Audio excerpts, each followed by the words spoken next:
ইরানের শীর্ষ নিরাপত্তা প্রধান আলী লারিজানি হত্যার চূড়ান্ত প্রতিশোধ নিতে সরাসরি ইসরায়েলে নজিরবিহীন ক্ষেপণাস্ত্র হামলা চালিয়েছে তেহরান।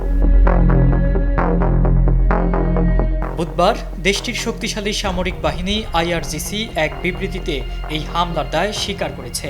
তারা জানিয়েছে, শহীদ আলী লারিজানি ও তার সঙ্গীদের হত্যার রক্তের প্রতিশোধ নিতে মধ্য ইসরায়েলের কৌশলগত স্থাপনাগুলো লক্ষ্য করে এই হামলা চালানো হয়েছে।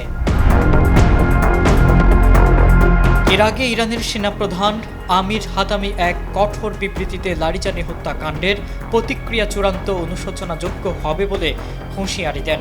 তিনি সাফ জানিয়ে দেন, উপযুক্ত সময় ও স্থানে অপরাধী আমেরিকা এবং রক্তপিপাসু জায়নিস্ট শাসনের বিরুদ্ধে একটি চূড়ান্ত প্রতিশোধমূলক জবাব দেওয়া হবে।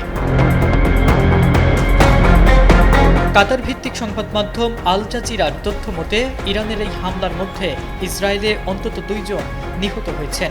হামলার তীব্রতায় কাতার, সৌদি আরব ও কুয়েত সহ মধ্যপ্রাচ্যের একাধিক দেশে বিপদ সংকেত বা সাইরেন বাজতে শোনা গেছে। কাতারের প্রতিরক্ষা বাহিনী জানিয়েছে, তারা আকাশসীমায় ইরানের বেশ কিছু ক্ষেপণাস্ত্র ইন্টারসেপ্ট করেছে। অন্যদিকে কুয়েতের ন্যাশনাল গার্ড 7টি ইরানি ড্রোন ভূপাতিত করার দাবি করছে।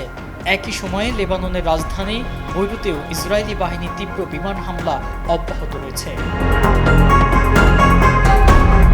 আলী লারিজানি নিহতের পর ইরানের এই সরাসরি আক্রমণ পরিস্থিতিকে এক অনিশ্চিত এবং দীর্ঘমেয়াদী সংঘাতের দিকে ঠেলে দিয়েছে বলে মনে করছেন আন্তর্জাতিক বিশ্লেষকরা। পুরো অঞ্চল এখন ভয়াবহ যুদ্ধের দ্বারপ্রান্তে উপনীত হয়েছে।